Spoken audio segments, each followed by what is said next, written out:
महाराष्ट्रामध्ये प्रचंड प्रमाणावर राजकीय उलथापालथी राजकीय घडामोडी होत आहेत. स्वतःला जगातला सर्वात मोठा पक्ष म्हणणारा आयातीवर अवलंबून आहे हे आजच्या यादीतून अगदी स्पष्टपणे समोर आलेलं आहे.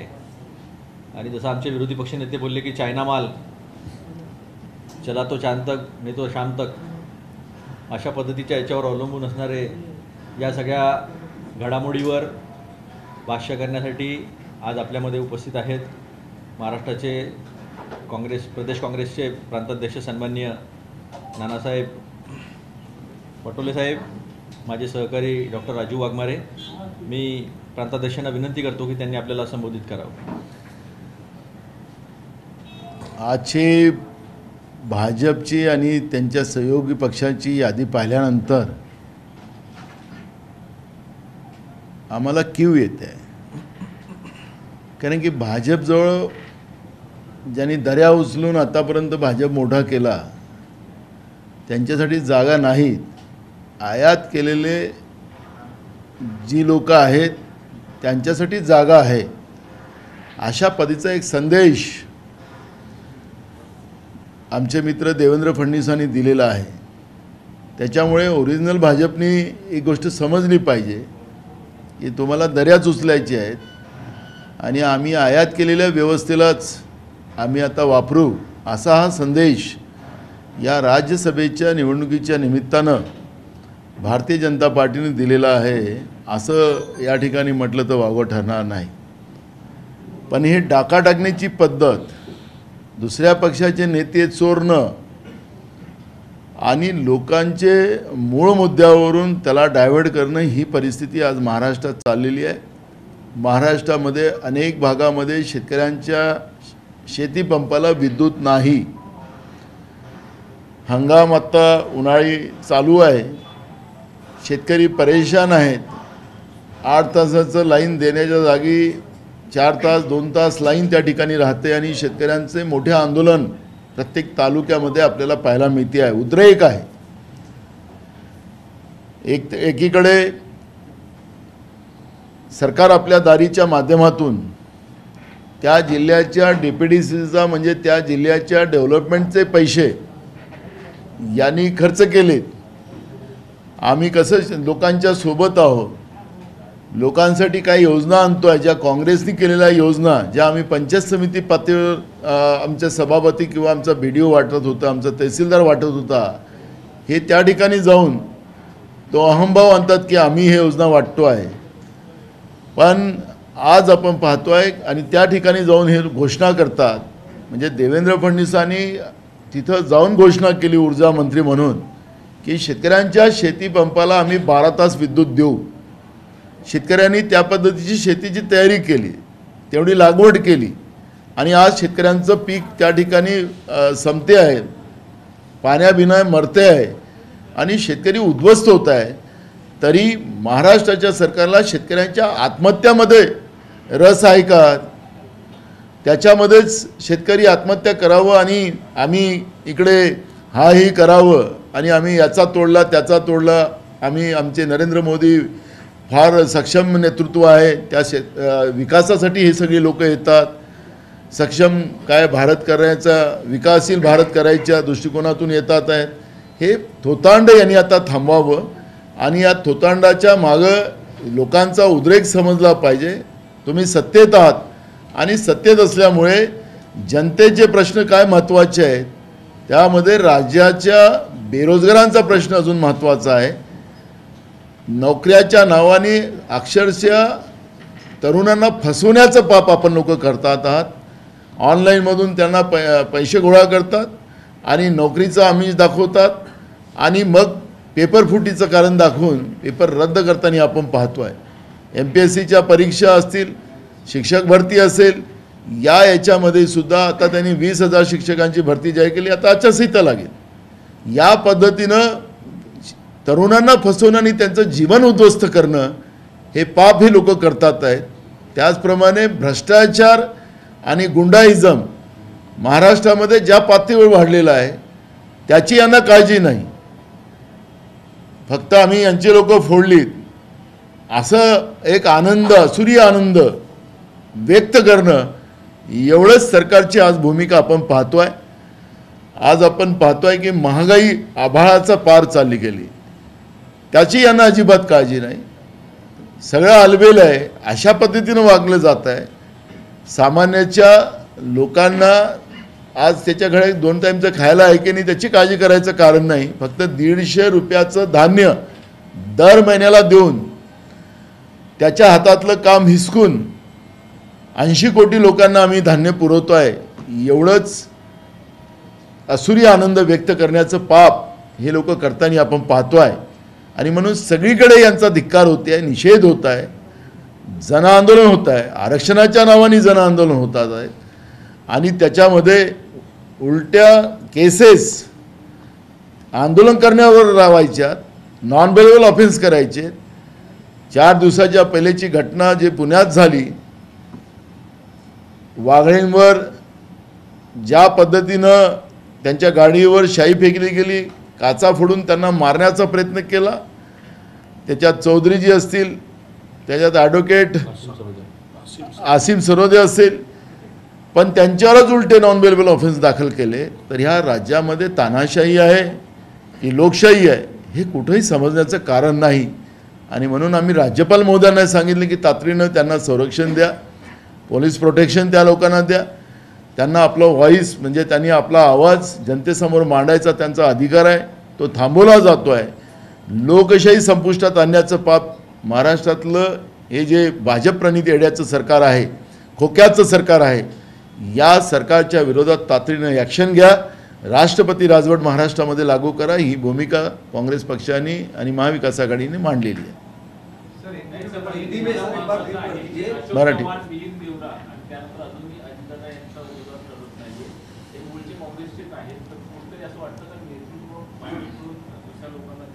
मी सुरुवातीलाच सांगितलं की आता आयात केलेली लोक आणि भाजपची बिचारी ती अनेक वर्ष ज्यांनी दर्या उचलल्यात, ज्यांनी भाजप मोठं करायसाठी काम केलं, त्यांच्यासाठी यांच्याजवळ जागा नाही आहे. आणि स्वतःलाच सांगतात की आम्ही देशातला नाही तर जगातला सगळ्यात मोठा पक्ष आहोत. तर ही जी यांची जी फुग्यातली हवा आहे ती निघायला लागलेली आहे, हे आपण दर्शक पाहतोय.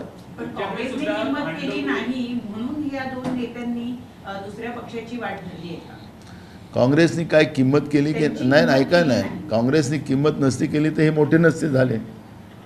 आज जे ज्यांचं नाव तुम्ही घेतात आहात ते सगळे मोठेच लोक आहेत.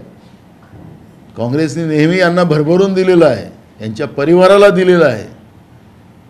त्याच्यामुळे तो काही आरोप होऊ शकत नाही, त्याला काही ते म्हणायचंही नाही. म्हणजे आता शेवट काळापर्यंतही त्यांना सगळं पाहिजे असेल तर ठीक आहे, तो त्यांचा विषय आहे. त्यांना वाटत असेल तर त्याच्यावर मला काही प्रतिक्रिया द्यायची नाही आहे. त्याच्यामुळे थोड्याच दिवसात यांचं जे दिव्य स्वप्न ज्यांनी पाहिलेलं आहे की आम्हाला तिकडे विकासासाठी गेलो, ते कशासाठी गेले तेही लोकांना माहिती आहे. त्यामुळे पण लवकरच त्यांचं स्वप्न चूर होणार आहे.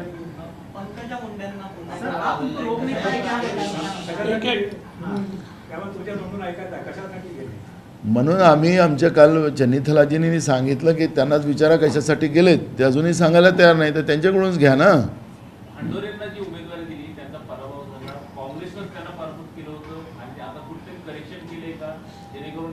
ज्या माइंडने हे सगळं केलेलं होतं ते माइंड आता आमच्याकडे नाही, त्याच्यामुळे आता आम्ही त्याच्याबद्दलची चर्चा करायला तयार नाही. आम्ही सांगितलं आम्ही ज्या माइंडनी केलं होतं ते माइंड आमच्याकडे नाहीत.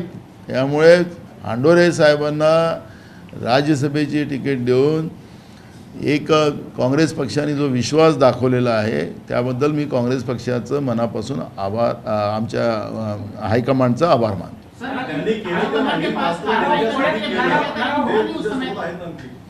त्याचा आता तो विषय नाही आहे. नाही, तो विषय आत्ता नाही आहे, आता विषय नाही आहे. राजू आत्ता तो विषय नाही आहे. नाही, आम्ही ऑलरेडी आमचं CLPची मीटिंग ठरलेली होती पहिल्यापासून.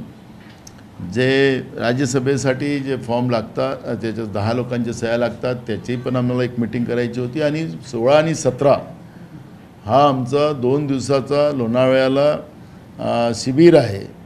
त्या शिबिरात आम्हाला सगळे आमदार पण त्या ठिकाणी आमंत्रित आहेत. त्यामुळे आमचा हा ठरलेला प्रोग्राम होता. हे काही शक्तीप्रदर्शनाची मीटिंग नाही, ही आमची रेग्युलर मीटिंग आहे. पण विदर्भातले काही आमदार आजच्या बैठकीला येणार नाहीयेत असं कळतंय. उद्या सकाळी 9:30 वाजता CLPची मीटिंग आहे.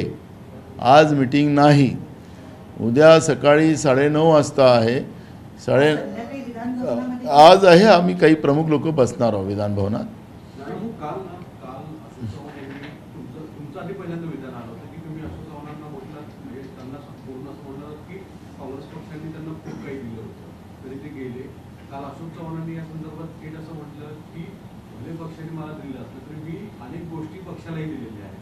कदाचित नाना पटोलेंना ह्या माहीत नसावे, ते त्यावेळेस नव्हते पक्षात. आता थेट यातल्या सगळ्यांचा जो राग आहे तो इथं दिसतो, तो तुमच्या आणि तुमच्या कार्यपद्धतीवर दिसतो. अनेक आमदारांची सुद्धा दुष्परिचित आहे का? नाना पटोले महाराष्ट्र प्रदेश अध्यक्ष झाल्यानंतर सगळ्या निवडणुका तो जिंकत आलेला आहे. नाना पटोलेंनी निवडणुका काँग्रेस पक्षाच्या हारल्या नाहीत, तर त्याचा राग आहे का, हा एक प्रश्न होतो. आखरी नेतृत्वाला जिंकणं, पक्ष जिंकवणं हे नेतृत्वाची जबाबदारी आहे. आता राग कशासाठी असेल तो आता मला माहिती नाही, त्याच्याबद्दल आता त्यांनाच विचारा.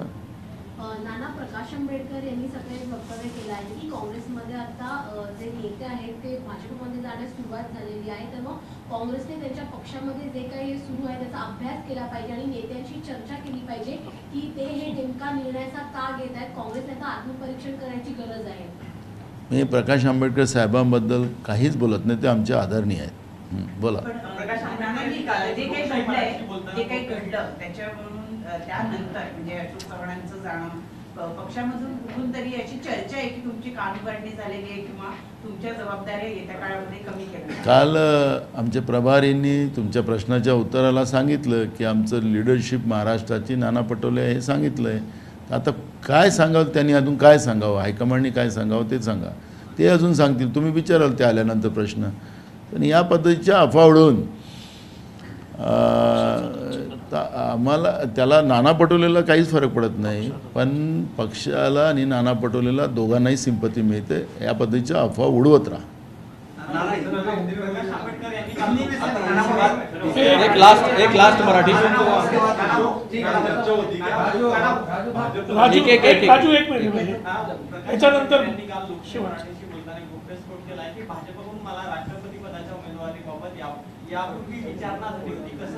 कोण भाजप या पक्षाकडून मला राष्ट्रपती या पदाच्या उमेदवारी प्रकाश आंबेडकर. मी सुरुवातीलाच तुमच्या एका प्रश्नाला सांगितलं, आदरणीय प्रकाश आंबेडकर साहेब आमच्यासाठी आदरणीय. मी त्यांच्याबद्दलचं कुठलंही वक्तव्य करणार नाही. राजू, काल अशोक चव्हाणांबद्दल चर्चा होती की अशोक चव्हाणांनी भाजपमध्ये प्रवेश करत असताना आम्हाला DCM आणि सार्वजनिक बांधकाम विभाग मिळावा अशा प्रकारची काही मागणी केली होती. कुठेतरी भाजपकडनं हा प्रस्ताव फेटाळला गेला आणि त्यांना राज्यात बघावा. काय वाटतं अशोक चव्हाण यांची उंची किंवा यांचं काय भविष्य वाटतं? चंद्रकांत बावनकुळेंच्या हाताने त्यांचा प्रवेश हा ते काय चंद्रकांत बावनकुळे, चंद्रशेखर बावनकुळे. काय झालं त्यांनी काल ते सगळे लोक काँग्रेसमध्ये आणल्यासारखे आमचे अशोकरावांनी बोलले, त्याच्यामुळे मला ते थोडंसं प्रॉब्लेम होतो. तर मूळ प्रश्न असा आहे की त्याच्यात त्यांच्या हाताने त्यांचा प्रवेश होणं म्हणजे काय झालं ते आपल्याला कळतं. काहीतरी त्यांचे राष्ट्रीय नेते येणार आहेत, त्यांचा आग्रह होता की राष्ट्रीय नेत्यांनी व्हावं, पण तसंही नाही झालं. त्याच्यामुळे मी काल त्यांना जे काही मी त्यांचा जेव्हा प्रवेश होत होता तेव्हा मी पाहत होतो, तर त्यावेळेसच माझ्या लक्षात आलं की एक नेतृत्व करणारं आमच्या काँग्रेस पक्षात त्यांची नेतृत्व क्षमता होती, त्यांचंच सगळं प्रमुख होतं ते. आणि अशा वेळेस असं होणं, म्हणून मी त्यांना काल आव्हान केलं की अशोकराव वापस येऊन जा, तिकडे फार त्रास होणार तुम्हाला, असं मी कालच आव्हान केलं त्यांना. आम्हाला काळजी आमच्या अशोकरावांची. सर हिंदी में एक बात बता दीजिए. मराठी में एक प्रश्न की नारायण राणेंनी जरांगे पाटलांवर टीका केली की त्यांनी मर्यादा ओलांडली आहे, अंतरुणात पडून नाटकं करावीत, आम्ही त्यांना मराठ्यांचा नेता मानत नाही. आता नारायण राणे साहेब आहेत, साहेबांबद्दल काय बोलता येईल का आपल्याला? जरांगे बिचारा जमिनीतला माणूस आहे, त्याच्यामुळे जरांगेबद्दल ते काही बोलू शकतात असं मला वाटतं. पण आखरी नेतृत्व कोण ठरवतं ही जनता ठरवतं. त्याच्यामुळे सर्टिफिकेट त्यांना द्यायची, भाजपमध्ये असल्यामुळे त्यांना सर्टिफिकेट द्यायचं काही काम त्यांच्याकडे दिलं असेल नारायण राणे साहेबांकडे तर मला माहिती नाही. त्याच्यामुळे पण ते सर्टिफिकेट वाटतात आजकाल ते. सर हिंदी में एक बार बता दीजिए. बड़े बड़े नाम थे, नारायण राणे, पंकजा मुंडे, विनोद तावड़े, सबको छोड़कर दिया गया और दो दूसरे छोटे नेता जो उन्हें दिया गया, क्या कहेंगे? मुझे एक बड़ा ताजुब होता और चिंता भी होती है कि भाजपा देश का नहीं तो दुनिया का सबसे बड़ी पार्टी है, इस तरह का अपनी पीठ अपने हाथ से ठोकती रहती है. तो जिन बेचारे कार्यकर्ताओं ने, उनको बेचारा ही बोलेंगे कि बेचारे कार्यकर्ताओं ने जिस तरह से पार्टी को मजबूत करने के लिए और इनको सत्ता में लाने के लिए जो मेहनत की है, तो बेचारे कार्यकर्ता की कोई चिंता ही नहीं की जाती है. और जब भी आता है मौका तो जो इंपोर्ट किए गए लोग रहते हैं, जिसको हमारे अपोजिशन लीडर बोलते हैं चाइना का माल, क्या बोला, चाइना माल, तो चाइना का माल सुबह यूज़ करो शाम को ख़त्म हो जाता है, ऐसा उसका अर्थ वैसा होता है. तो आयात किए हुए लोगों को ही टिकट दे रहे हैं, तो इसका मतलब है कि बीजेपी के पास लीडरशिप नहीं है. जो लोग उनको लीडर नहीं है, डीलर है ऐसे बोलते थे, वही लोग अगर इन लोगों को, डीलरों को ताकत देते होंगे तो आप समझने की बात है कि बीजेपी जिस तरह से अपनी संस्कृति बताती है, पार्टी विद द डिफरेंस, ऐसा जो बीजेपी बोलती थी, तो ये पार्टी विद द डिफरेंस ये है कि जिनको प्रधानमंत्री वाइट पेपर निकाल के आदर्श घोटाला निकालता है और वो लोकसभा में कहता है आदर्श घोटाला किसने किया बहनों भाइयों, ऐसे उनका भाषण आप अभी सोशल मीडिया पे बहुत चल रहा है. हमारे मित्र देवेंद्र फडणवीस राज्य के सबसे कमज़ोर गृह मंत्री, वो कहते हैं कि ये लीडर नहीं है, ये डीलर है. तो अब क्या चल रहा है ये महाराष्ट्र में. तो मुझे ये लगता है कि बीजेपी के दिखाने के दांत और खाने के दांत अलग है. वो भ्रष्टाचारी लोगों को इकट्ठा कर कर, भ्रष्टाचार यही उनका एकमेव मकसद है, और भ्रष्टाचार से देश और राज्य को लूटकर, राज्य की जनता को लूटकर लोगों को गरीब करना, उनको बेरोजगार करना, किसानों को पूरा ख़त्म करना. किसानों के खेत में बिजली लगती है तो बिजली नहीं देना, उनकी फसल ना खरीदना. दिल्ली में जिस तरह से किसानों का आंदोलन चल रहा है उसके ऊपर लाठी की बरसात होना, आंसू गैस छोड़ना, खिले गड़ाना, जिस तरह से अत्याचार जो लोग कर रहे हैं, यही बीजेपी का असली जो भारत है, जो बोलते हैं ना भारत देश को कौन सा देश बनाना चाहते हैं, और नरेंद्र मोदी, तो यही उनका असली रूप भारत का बनाना चाहते हैं. और ये सब लोग समझते हैं, इसलिए इसमें हमें ज़्यादा जाना नहीं है. लेकिन बीजेपी की जो मानसिकता है, ये आज के लिस्ट से ये पता चलती है कि उनके पास नेतृत्व करने वाली क्षमता नहीं है. इसलिए दूसरे पार्टी के नेताओं के ऊपर डाका डालकर, डराकर, धमकाकर, उनको अपने पक्ष में लेकर उनको पद देने की जो मुहिम शुरू की है, वो सबको समझती है. कांग्रेस ने चंद्रकांत खंडेरे को राज्यसभा का टिकट दिया है, जो कि विधान परिषद में नहीं जीत पाए थे. जो माइंड थे वो निकल गए. चंद्रकांत खंडोरे जी इस बार जीतेंगे. सर, राज्यसभा में जिस प्रकार बाकी सरकारी पार्टियों ने जिस प्रकार उम्मीदवार दिए हैं, वो कांग्रेस से आए हुए उम्मीदवार दिए हैं, जैसे वीरेंद्र देवड़ा है, चंद्रकांत, अशोक चव्हाण है. तो जैसे इनका वोट जो है, तो कांग्रेस के विधायक जो है वो क्रॉस वोटिंग करने की संभावना भी इस पूरे मामले को लेकर बताई जा रही है. तो क्या कुछ तैयारियां हैं? देखो, ये वोट आपको दिखा के करना है, और जब वोट दिखा के करते हैं तो उसमें वही डिस्क्वालिफिकेशन तुरंत है, इसमें इलाज तुरंत किया जाता है. तो कोई गड़बड़ी नहीं होगी और चंद्रकांत खंडोरे जी इसमें जीतेंगे. उतनी वोट संख्या हमारे पास है. बीजेपी नेताओं का बयान आ रहा है कि सर, राहुल गांधी की यात्रा में मुंबई पहुंचने से पहले कांग्रेस में कोई बचेगा नहीं, उनका स्वागत करें. राहुल गांधी के साथ देश की जनता है. और जनता ही नेता बनाती है। बीजेपी ये गुर्मी में ना रहे, बीजेपी इतने घमंड में ना रहे। रावण का भी घमंड नहीं टिक सका, वो जाति से ब्राह्मण था और उनको पूरे वेद पाठ थे, भगवान शंकर जी का उनके ऊपर आशीर्वाद था, लेकिन उनके घमंड ने ही उनको चकनाचूर कर दिया। तो इस तरह का घमंड बीजेपी ना करे, और बीजेपी लोकतांत्रिक व्यवस्था को नहीं समझती होगी। नेताओं को चोर के ले जाना और हम उसके जीतेंगे। राहुल गांधी का स्वागत करने के लिए रास्ते रास्ते पर रात बेरात, ठंडी हो, बारिश हो, धूप हो, राहुल गांधी के सत्कार के लिए, सम्मान के लिए लोग खड़े रहते हैं। किराए से नहीं लाना पड़ता राहुल गांधी जी को। ये भी वो संदेश आपके माध्यम से बीजेपी को हम देना चाहेंगे। सर, एक सवाल यह है कि जिस तरह से कांग्रेस के नेता हाल के दिनों में छोड़कर गए हैं, इसके पीछे की वजह क्या है? कई लगभग 3-4 हफ्तों में मैं जो गए हैं हाल के दिनों में संजय निरुपम ने कल एक ट्वीट किया था आपके कार्यप्रणाली को लेकर। इनडायरेक्टली उन्होंने ब्लेम किया था कि कुछ नेता की कार्यप्रणाली से कहीं ना कहीं नाराज है, आपका नाम नहीं लिखा था। अशोक चौहान ने भी कहा था, बाबा सिद्दीकी ने कहा था, कुछ तो वजह रही होगी, यूं ही कोई बेवफा नहीं होता। तो वजह क्या है कि आपके नेता पार्टी से कोशिश क्यों नहीं कर रहे? अरे उन्हें बेवफाई यूं ही नहीं करते, ऐसा जो बोला ना, उसमें तो बहुत बात छुपी है। नहीं, वही छुपी है जिनने ये डाला कहा है, उन्हीं से पूछिए आप थोड़ा सा क्या प्रॉब्लम था भाई आपका, कहाँ दबी थी तुम्हारी उंगलियां या गर्दन, थोड़ा पूछिए तो थोड़ा समय आएगा, उनको बोलने दो। जो भी आप मेरे को इनडायरेक्टली बता रहे हो, एक बार डायरेक्ट आने दो। मैंने कह दिया कि मेरे कार्यकाल में जितने भी चुनाव हुए हमने जीते हैं। अब जीतना ये अगर गलती है तो उनके समय में हार रहे थे सब लोग, मेरे इसमें जीत रहे थे, तो यही गलती होगी मेरी, तो मंजूर है। संजय निरुपम अगर पार्टी लाइन के खिलाफ कोई चीज सोशल मीडिया पर लिख रहे हैं या बयान दे रहे हैं, तो ये पार्टी के खिलाफ जा रहा है, क्या संजय निरुपम पे कोई कार्रवाई होगी? अक्सर इस तरह की उसकी दखल हाईकमांड ले रही है। हाँ, कोई आधार नहीं है, एक संगठन का आदमी है, कांग्रेस पार्टी का आदमी है, और संगठन में उनका बड़ा योगदान है।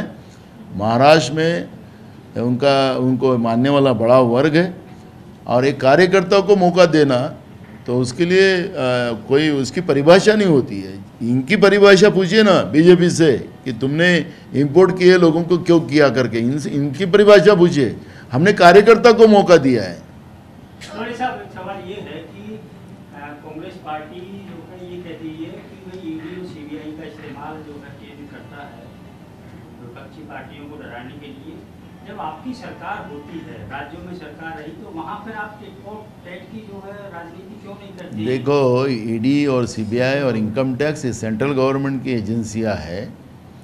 अभी हमारे एक आपके ही साथी ने कहा था कि सरकारी पक्ष, ऐसा कहा, भारतीय जनता पार्टी पक्ष नहीं कहा है, एक आपके ही इसने कहा है। तो मैं उन्हीं के सेंटेंस को आगे लेके जाना चाहता हूँ कि सरकारी पक्ष के बारे में आप अगर हमसे पूछ रहे हो, तो सरकारी पक्ष इस तरह से तानाशाह कभी नहीं बना था जो आज बना है 2014 से, और उसका जो है कंट्रोल वो दिल्ली का है।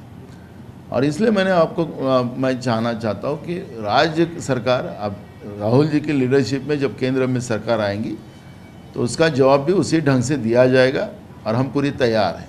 सर, अशोक चौहान को एक बड़े मराठा नेता के तौर पर जाना जाता था, हालांकि प्रदेश स्तर के बड़े नेता थे, देश के भी बड़े नेताओं ने ड्यूटी की, 2 बार मुख्यमंत्री रहे। उनके जाने से वाकई में महाराष्ट्र कांग्रेस के लिए कितना नुकसान है? मैं कल आपके कुछ चैनलों में देख रहा था, कुछ चैनल नांदेड़ में भी पहुँच गए थे। नांदेड़ से 100 लोगों का इंटरव्यू उन्होंने किया, 98 लोगों ने बोला हम कांग्रेस के साथ हैं, हमने इनको नेता बनाया था, ये इनने हमको नहीं बनाया था, और हम कांग्रेस के साथ रहेंगे।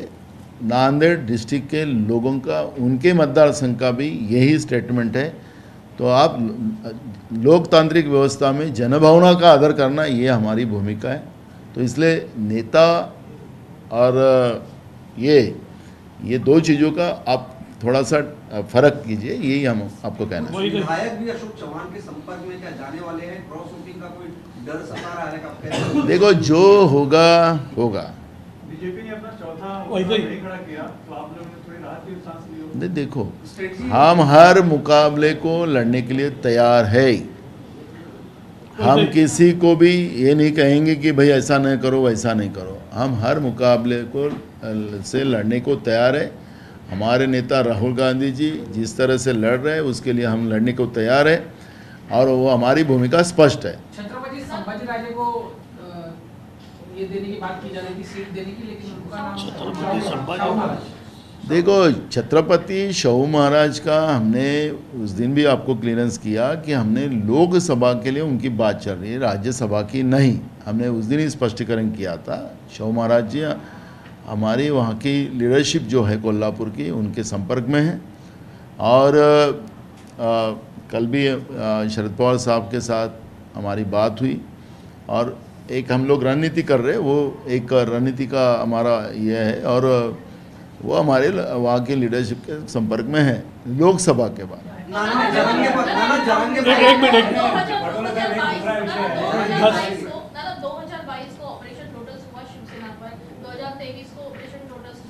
राष्ट्रवादी पर, फिर 2024 को ऑपरेशन लोटस कांग्रेस पर दिखाई दे रहा है। ये पता है कि ऑपरेशन लोटस किया जा रहा है, लेकिन फिर एमवीए जो है वो अलर्ट पे क्यों नहीं है अपने नेताओं को लेकर? मुझे एक नहीं समझ में आ रहा है कि बीजेपी ने खुद सर्वे किया महाराष्ट्र का, अभी चुनाव की आचार संहिता लगने का समय आ गया है और लेटेस्ट बीजेपी का सर्वे आया 37 सीटें ये महाविकास आघाड़ी को दिखा रही है।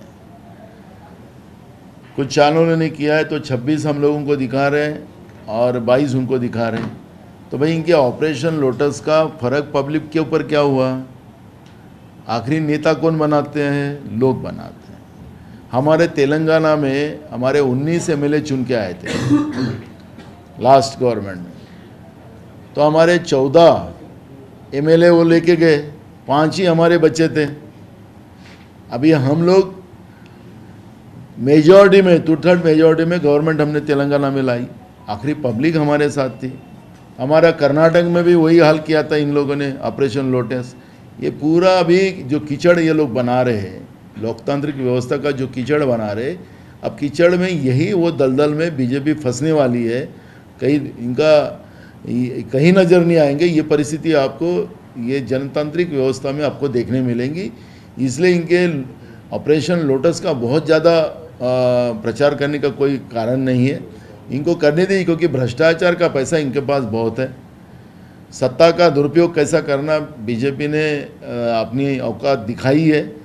तो भ्रष्टाचार क्योंकि खोखे की सरकार जो याद सबको हुई है, तो आखिरी खोखे कहाँ से आई? कहाँ से पैसा दिया 50 करोड़ रुपया इन लोगों ने? मेरा सवाल है। तो ये अगर ये जो प्रधानमंत्री जी भ्रष्टाचार मुक्त भारत बनाना चाहते तो खुद ही भ्रष्टाचारी बन रहे। और राहुल जी ने इनको सवाल पूछा था, इनका पगार 1,60,000 रुपया है, दिन में 4 ड्रेस बदलते हैं, करोड़ों रुपए के इनके कपड़ों पे खर्चा होता है, पैसा कहाँ से ला रहे? तो उसका जवाब क्यों नहीं देते ये लोग? तो एकदम सिंपल लाइन है।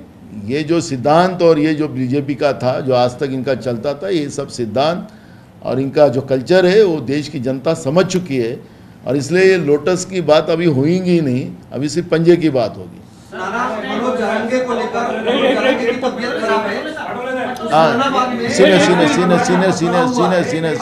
सीनियर हाँ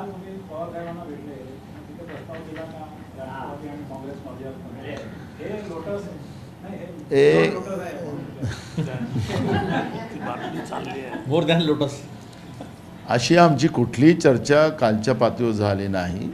तातडीनं जागा वाटपाचा निर्णय करून आपण सगळेजण सामूहिकरीती कॅम्पेन सुरू करावा, हाच आमचा कालचा प्रस्ताव होता।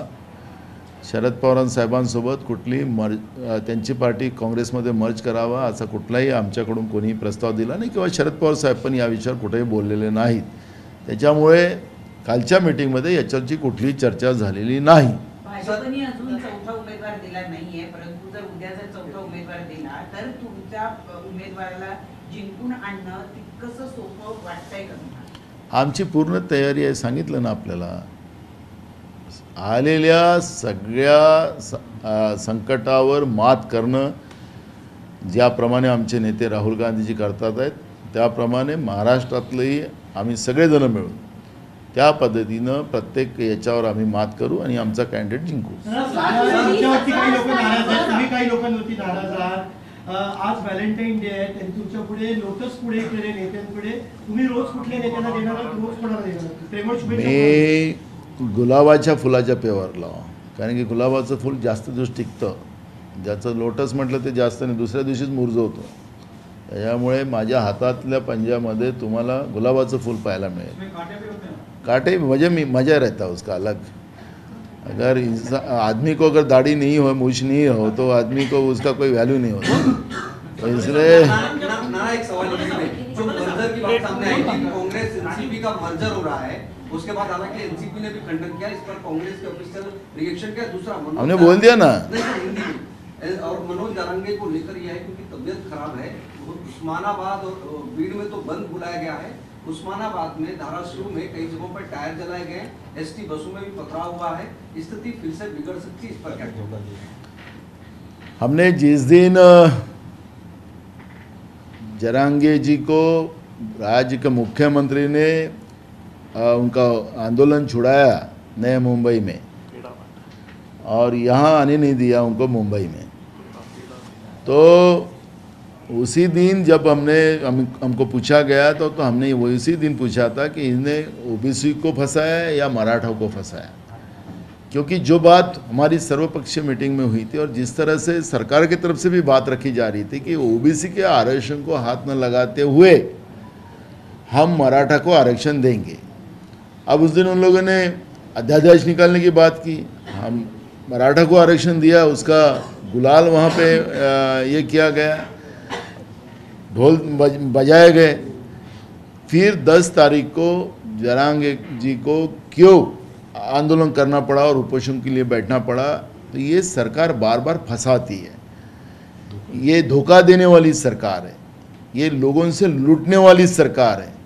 लोगों को जैसे आज जरांगे की हालत पूरी ख़राब हो चुकी है और पहले ही उनकी कई बार तबीयत खराब हो चुकी है, और क्या किसानों को जिस तरह से मारा जा रहा है, आत्महत्या करने को प्रेरित किया जा रहा है, जैसे युवाओं को नौकरी न देकर उनको आत्महत्या करने लगा रहे हैं, महंगाई बढ़ाकर जिस तरह से लोगों को परेशान किया जा रहा है, तो क्या जरांगे को ये लोग इसी तरह परेशान कर कर उनको भी उसी लेवल पे लेके जाना चाहते हैं? हमने लास्ट टाइम में बोला कि अगर जरांगे के बाल को भी धक्का लगा तो हम इस बात को सहन नहीं करेंगे. हमारी भूमिका स्पष्ट है. सरकार ने जो आश्वासन दिया है, जिस लाइन पे सरकार ने बात की थी कि हम ओबीसी के आरक्षण को धक्का न लगाते हुए हम मराठा को आरक्षण देंगे, बिल्कुल देना चाहिए. धनगर समाज की भी बात उन्होंने कही थी, बिल्कुल देना चाहिए. कैसे देंगे? वो देना चाहिए ना. तुमने सरकार में है, केंद्र और राज्य में सरकार है, तो वादा किया था आपने 2014 में, गोंडगोवारी को वादा किया था इन लोगों ने. तो जो बातें हैं, वो दूसरा कोड़ी जमात जो है उनको भी इन लोगों ने वादा किया था, तो देते क्यों नहीं है? 100 दिन की बात की थी, अब 10 साल पूरा हो गया. तो ये सरकार धोखा देने वाली है, झूठ बोलने वाली सरकार है, जनता को फंसाने वाली सरकार है बीजेपी, और इसलिए अब इनके ऊपर विश्वास नहीं रहा है. मर्जर पर ऑफिशियल रिएक्शन क्या है?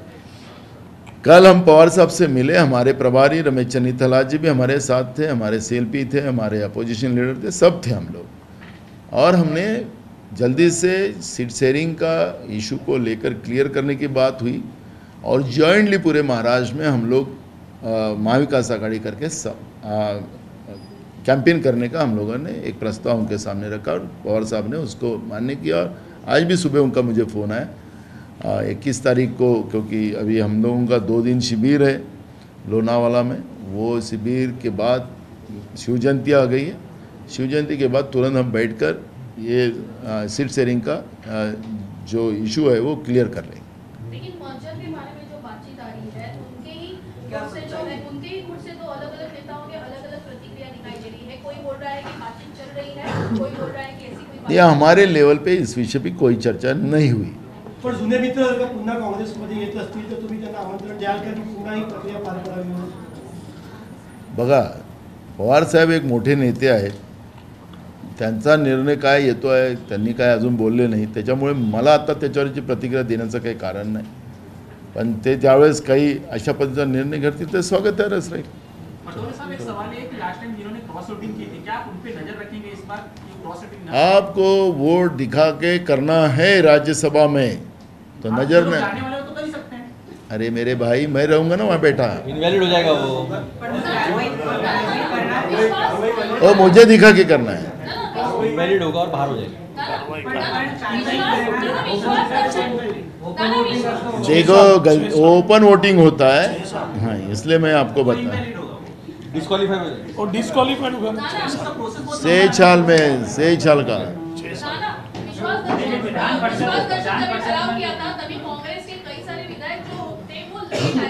जिसके कारण वो वोट नहीं कर पाए, विश्वास ठराव में मौजूद नहीं रह पाए, ऐसे भी संभावना हो सकती है कि अरे हमने बोला ना, हमने यही कहा कि ओपन वोटिंग है, ऐसा कुछ नहीं होगा, आप चिंता मत करो।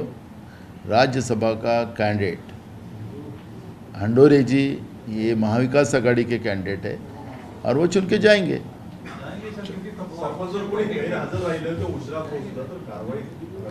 व्हीप निघालेला आहे, व्हीप निघाला आहे, त्याच्यामुळे 6 वर्षाचं डिस्क्वालिफिकेशन